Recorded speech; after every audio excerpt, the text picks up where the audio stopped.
Hello and welcome back to my channel. You might be wondering why I call those who support the right's destructive agenda Republicans in name only, or RINO. Well, it is very simple. Human and civil rights are universal and should be above political party affiliation. Indeed, when people who claim to be patriotic do stuff that is clearly not in line with our values, or even theirs, we must call them out and fix what they have broken. We must remind ourselves that it was Abraham Lincoln, our 16th president and founder of the modern Republican Party, who freed African American slaves and tried to give them basic civil rights. Major support for civil rights came from the Republicans. 80% of Republicans voted for the Civil Rights Act of 1964. Then a year later, 112 Republicans voted for the Voting Rights Act. A broad bipartisan coalition of legislators supported the Americans with Disabilities Act. We must remember, to get anything accomplished in Washington, D.C., both parties must work together. That is how the framers intended it to work. However, it has seemed to me that the Republican Party, in recent years, has turned on their morals, and that was before the Hollywood/reality influence. I am a Democrat, but I know how important it is to cooperate with each other. It seems that in this new era, our rights are being eroded, and the Republicans are behind it. Now you might say no, but I would argue otherwise. The rightfully named Respect for Marriage Act was passed with strong bipartisan support. However, those who did not vote for this legislation took to social media and called those who did RINOs, which I say really. How is respecting the institution of marriage and other civil rights being a Republican in name only? When the right of privacy was established, the court set up a trimestral schedule where a woman had certain rights and the state could intervene as the baby developed, prohibiting the woman from terminating after so many weeks.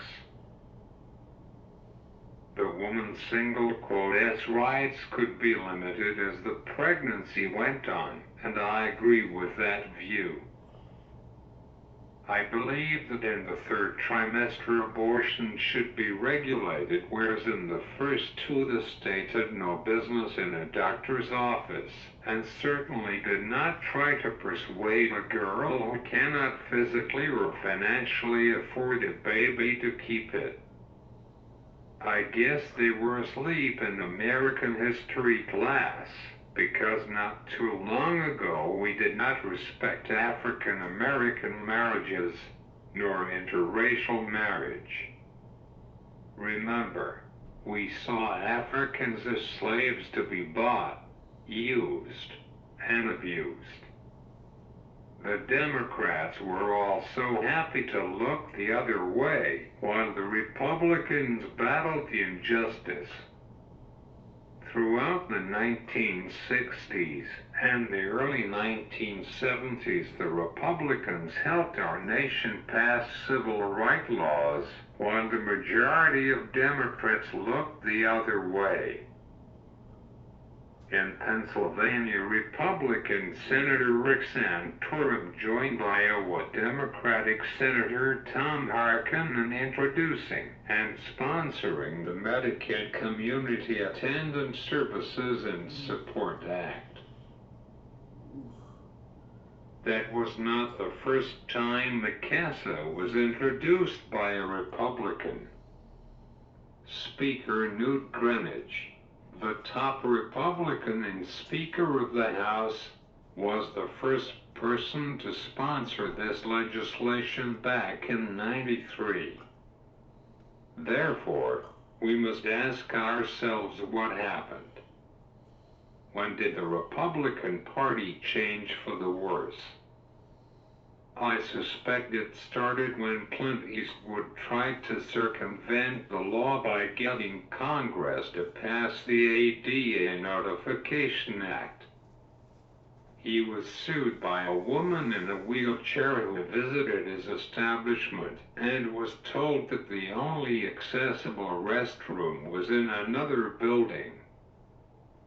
The now debunked Mark Foley from Florida sponsored this shameful bill that would make it impossible for people with disabilities to protect their civil rights under Title II of the ADA. Remember, it was only 10 years since President George Bush Sr., a Republican, signed the ADA into law with Evan Kemp on his left and Justin Dart Jr. on his right. If we are to believe that this was the party of law and order, why was one of its members trying to circumvent the laws? This was when the RINO movement first started. A year later, the Supreme Court watered down the ADA in the case Board of Trustees of the University of Alabama v. Garrett. There were two plaintiffs in this case. Mrs. Jarrett was a nurse at the University of Alabama who had to take a medical leave of absence to deal with cancer. Upon her return, she was demoted and then was fired. Mr. Ash was a security guard at a youth detention center. He suffered from chronic asthma, which prevented him from doing his job. They did not accommodate him. When his job performance review came around, he was terminated. Both Garrett and Ash filed lawsuits against the states. The district court disposed of both cases by ruling that the ADA exceeds Congress' authority to abrogate the state's 11th Amendment immunity. The Court of Appeals reversed. In a 6-3 ruling, Chief Justice Rehnquist, which was appointed by Nixon, wrote that Congress exceeded its authority in enacting the Americans with Disabilities Act. I went, really? I think old Bill should have taken the bar exam again after that one because I did not see it. I would have flunked him if I was his constitutional law professor. My brother refused to stand for the flag because in his mind the government was disrespecting people with disabilities. The downfall of the Republican Party continued in the early to mid-2000s. Bush did not repeal Don't Ask, Don't Tell, which made it harder for members of the LGBTQ community to serve in our military. When September 11th happened, it should have been a wake-up call. They attack us because we accept everybody. They attack us because we mix genders. They attack us because we do not build walls or make women be escorted by a man, but allowed women to be equal.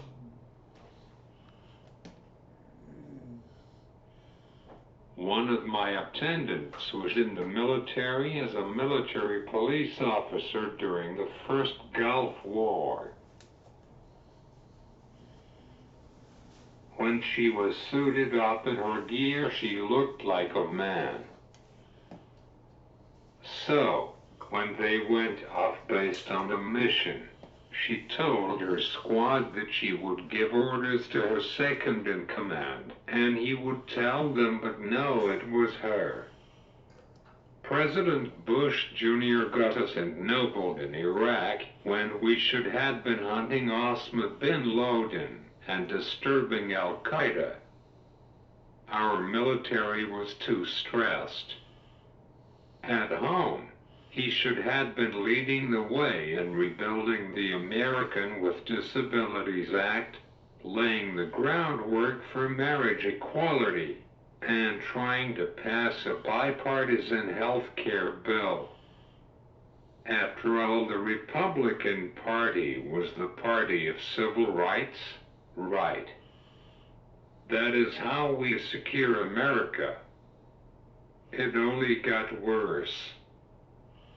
When Senator Obama announced he was running for president, the further movement started.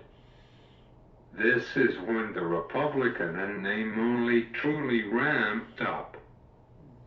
They had no desire to work with the other side once Obama took office. As states started to enact marriage equality, the Republicans started to get mad, saying that marriage should be restricted to one man and one woman. Okay, let us take a second. We have established that Republicans were the ones who sparred on civil rights, and now they are trying to roll them back. Is there something that I am missing? No, because as much as these Republicans want to say they are a part of the party of Abe Lincoln, the truth is they are not. Remember, if you deny one group their civil rights, soon you can start denying all marginalized groups their civil rights. Lincoln was a part of the push to industrialization, and along with others encouraged abolitionists. He was ahead of his time in his push to give civil rights to newly freed slaves. These Republicans have forgotten what their forefathers did. Mike Pence, as governor of Indiana, who enacted the Religious Freedom Restoration Act, was against core Republican values, and that is why he had a hard time defending himself on network television. The truth was discrimination and bigotry were not and is not a core Republican values. Traditional marriage is being undermined when you attack same-sex marriage, because if you were going to attack one group, then what's stopping you from attacking others? So I started to call those who subscribe to denying LGBTQ rights RINOs.